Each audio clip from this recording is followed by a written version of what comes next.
My name is Jeni Roddy. I'm a visual artist and I'm also a costume designer. And I'm here today to make a little video for the Wexford Arts Centre, where I normally teach. So what I'm going to be doing with you today is embroidery. And I suppose some of you might have an idea that embroidery is something quite twee, sort of pretty country cottage kind of stuff. So I have something here. I do live in a country cottage, and this is maybe something that people are used to seeing when they think of embroidery. They think of these kind of lacy old tablecloths, etc. I like them, they're very pretty, but it's not what we're here to do today. So there's a huge long history of needlework that traditionally has been a female craft, and more recently it's been accepted as more than just a craft and has been noted as being part of fine art. So that came about through revolutions really of its usage by many artists. So probably one of the most well-known examples would be Judy Chicago, who produced a piece of work in the 1970s over in America, and it was called The Dinner Party. So she had a couple of hundred people involved in producing this work, and it was a combination of ceramics and also of stitching embroidery. It was absolutely amazing triangular table installation, and included in it were names of thousands of females, powerful females in history. So Judy Chicago was I suppose, a feminist artist, and interested in using stitching to resist the patriarchy that she saw in the institutions that she was involved in art institutions, and just in general in life, the inequalities that were there. So as well as being used by feminists and being taken back into or accepted into the canon of fine art as a stitching as a practice, it's also been used in community art in a very powerful way. So we had a beautiful example are the arpileras that were produced in Chile when General Pinochet overtook the government in a coup in 1973 in Chile. He vanished a lot of men who were protesting against him, and the women in the community produced these arpileras, they're called, which are stitched pieces of work that include images of men who are missing. So families with an empty space for where a man would have been in the family. Another beautiful example of how stitching has been used not just as an art form but in a social context as well. And another piece I want to draw your attention to is by Frances Crowe. So she is an artist who is an Irish artist based up in Roscommon, and she's interested in human displacement, going back to the famine, but more recently in her work with Syrian refugees. She's heard some very harrowing stories about again family members going missing when refugees have fled from Syria, and she produced a beautiful series of works, Disappeared, which she exhibited in 2019 in Roscommon Arts Centre. So a few of these things, I suppose what I want to draw your attention to is that embroidery is not just twee, it's not just pretty, that it can be a very powerful way to express something. And today we're going to do a little bit of that expressing. So what I want to think about is how we can, I suppose, do something with the way that we're feeling when we're at home. And what I want you to do is to get a pen and a piece of paper, and I want you to write a shopping list.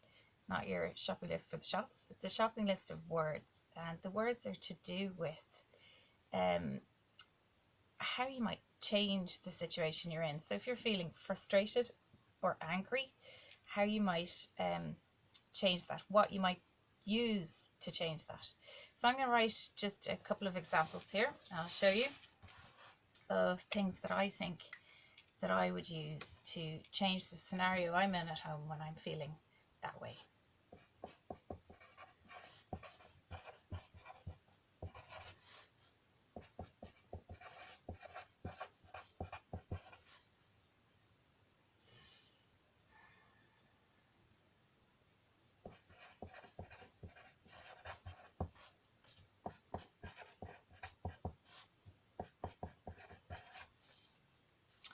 So here's a couple of words, if you're able to see them there.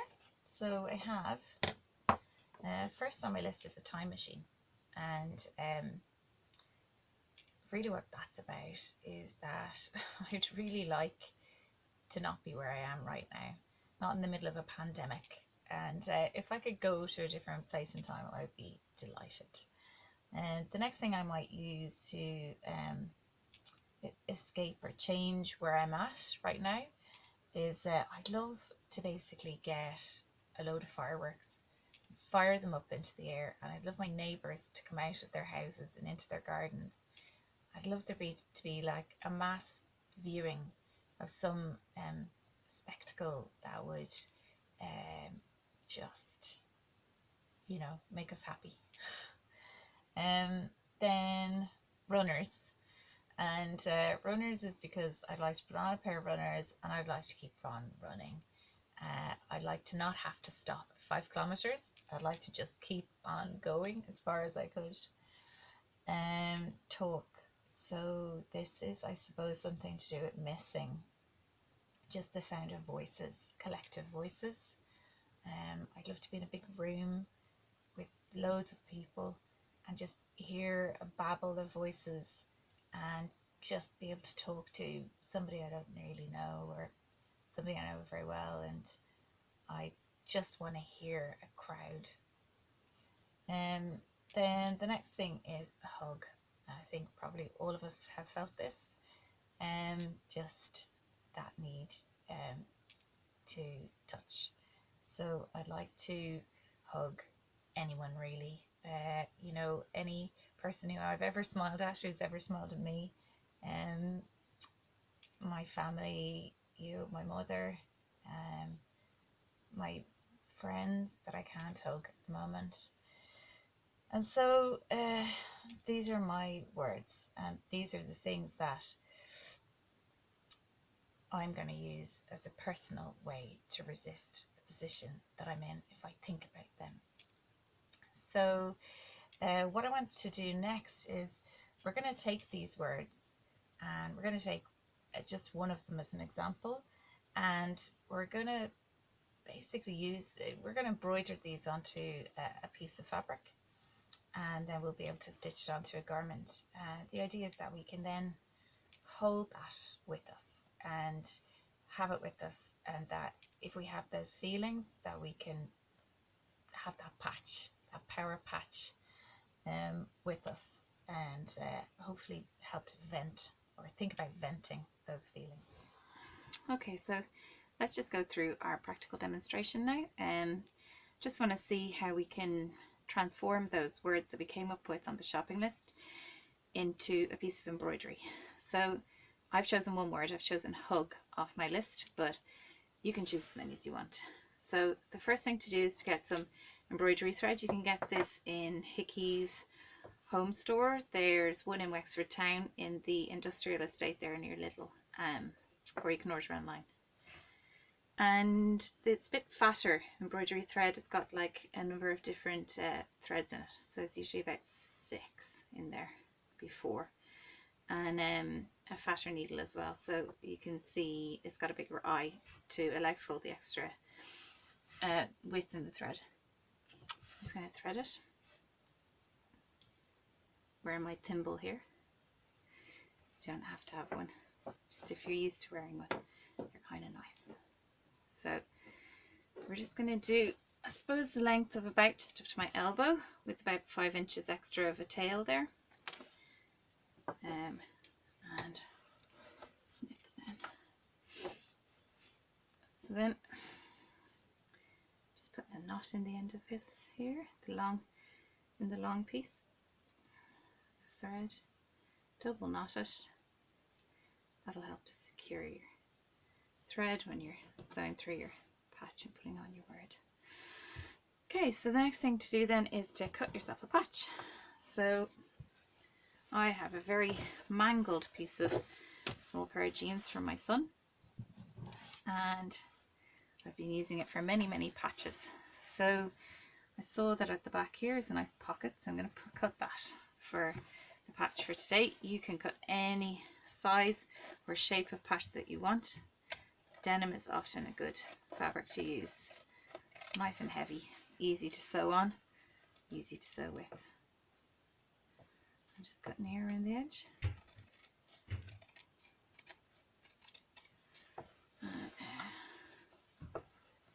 Kind of like the idea of using a pocket as well.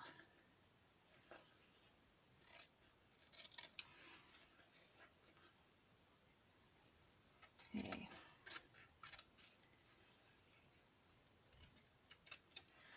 Now I just cut this off. Now you'll see that there is two pieces of fabric here. There's the under layer and then the top layer there. So I'm just going to cut this under layer off. You can choose to use either for your patch, whichever suits. I'm using a big old pair of shears here, but like just very use a pair of kitchen scissors if that's what you have at home. It's no problem. And if you're only practicing doing the stitching for the first time, just use whatever thread you have at home. It won't show up as well as embroidery thread, but see if your granny or something might have some somewhere. I found a lovely old box of them when I was a teenager in a charity shop, and that's where I got my first set of threads donated to the charity shop. Still using them. So here we go. Now put that aside. I think I'm going to use the actual pocket rather than the back lining, but you could perfectly use that. It's going to make a lovely patch for some other thing. So then what I want you to do is I want you to write your word on. Now I have tailor's chalk here. Tailor's chalk is good for showing you because you can see it. It only costs about €1. Again, you can get that in Home Store and More, Hickeys. And I'm writing my word hug on here. I hope you can see that now. So keeping the letters pretty big. Tiny letters are going to be harder to do, especially if you're only learning. And so what I want to do now is you can just use a pencil or something if that's what you have. You don't need to worry about going and getting tailor's chalk. It'll wash off anyway, pencil will, after a couple of washes. So you come up from underneath and through the fabric. Now you're just going to make a little loop, so you're going to come straight back down again. Here. Very near to where you came up, you go down. And then 1 centimetre further along the line, I'm going to come up again. And in that loop, I'm going to put my needle right through it. So I'm coming up right through that loop. That's my first chain stitch. So I'm going to come down right in front of the loop, right beside where I came up a minute ago. I'm making my next loop. I'm going to come up again. And through the loop, my needle. And down.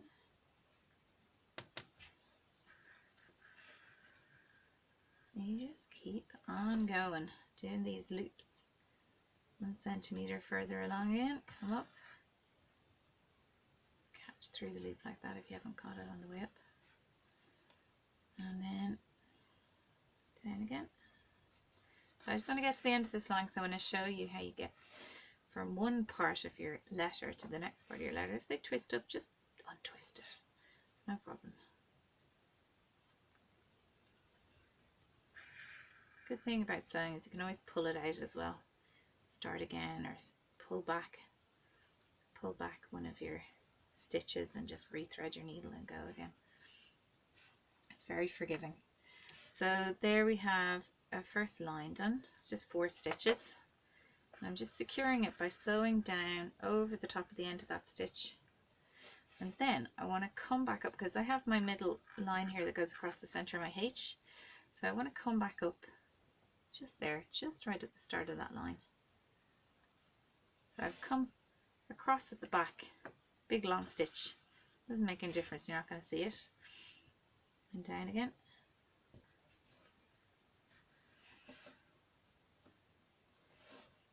And coming up a centimetre further along again. And then I'm going to catch that loop. And go down again. Love this thread. This is one of the threads I got when I was 17 years old. In that charity shop belonging to whatever woman donated that box of threads. Beautiful old thread.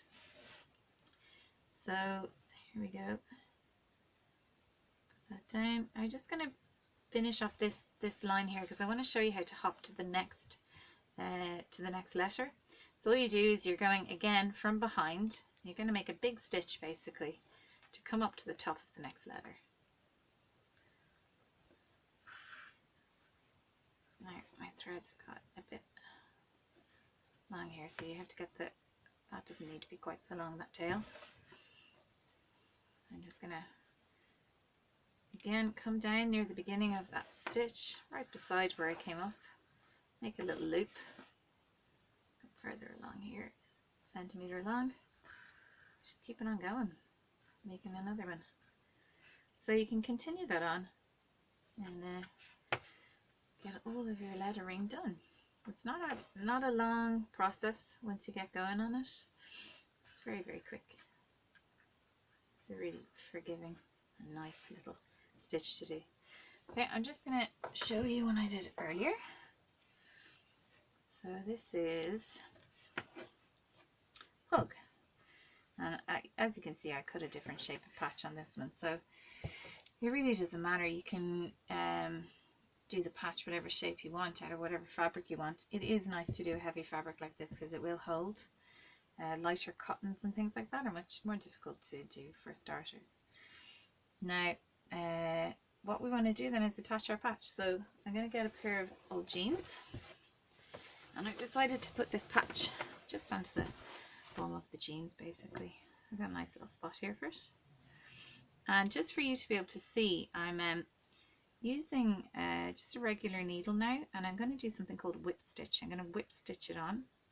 I've already threaded this needle. So basically what it is it's a single normal thread.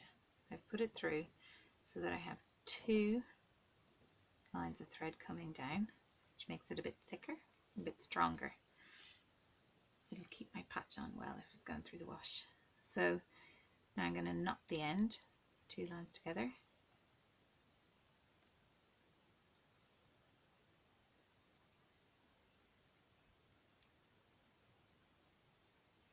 Now if you want to keep this in place, this patch, just take a couple of pins. You don't need that many. This is only a small patch, so you don't need that many to keep it in. Just pin a few pins through it. Keep it in the position you want it in so it doesn't move all over the place while you're trying to sew.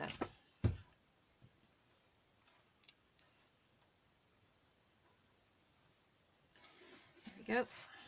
Now, get your thread and start sewing. So this is whip stitching. So you have to make sure you're not actually stitching your top fabric to the bottom part of the fabric. So putting your hand in between stops that from happening. So now you're holding just onto one piece of fabric. And so I'm going to come up first right under the patch just so that I can hide that little bit of a tail that I have there on my thread. So I'll be able to tuck that under and you won't be able to see it now. Now come up by just a ½ centimetre. And I'm putting my needle down into the lower fabric and then back up at a diagonal through the patch. Really, really simple.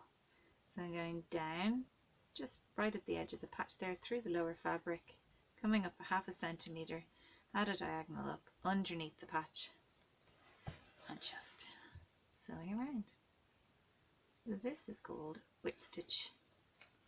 Really, really simple. You can fold under the edge of your patch if you want it neater, or you can leave it kind of more ragged like this, which I like because I think it looks a bit more kind of punky looking, which I quite like for this, for what we're doing. And again, just down 1/2 centimeter, come up the diagonal. That's where your thimble comes in handy for pushing through.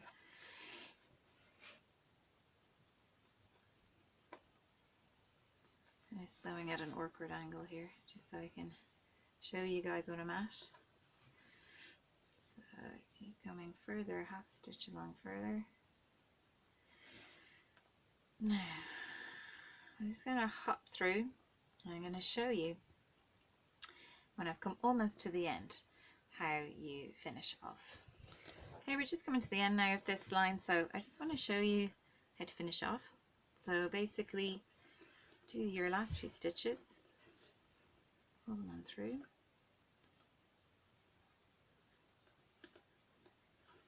When you get to the end, you're going to find you just have to be able to finish off your thread. So you might end up doing this a couple of times on the way around. So what you need to do is basically you just put your needle in to a tiny stitch. So you're picking up, this is on the bottom part of the fabric now, not the patch, and you're picking up maybe 2-3 threads from the fabric, doing a really tiny stitch. Then you're coming back again and you're going right back over that tiny stitch again. So it's called a back stitch. So you're doing one back stitch, really small one, and another back stitch in the exact same place over the exact same place. Okay, so 2 is usually enough, and then all you do is snip right near the end of the fabric, or the end of the thread, sorry. There we go. So you'll end up with your patch on your pocket, or wherever you put it on, whatever garment you put it on. And I suppose the thing for me is this, you know, it's an expression of those words that we came up with earlier. And but it's something you're able to carry around with you, and something that you can remember and think of if you're feeling like that.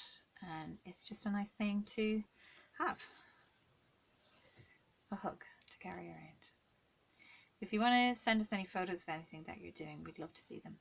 And we'll put them up on our social media here at the Wexford Arts Centre, and on the gallery on our Inside Education page as well. So good luck. I hope you come up with some good words and enjoy embroidering.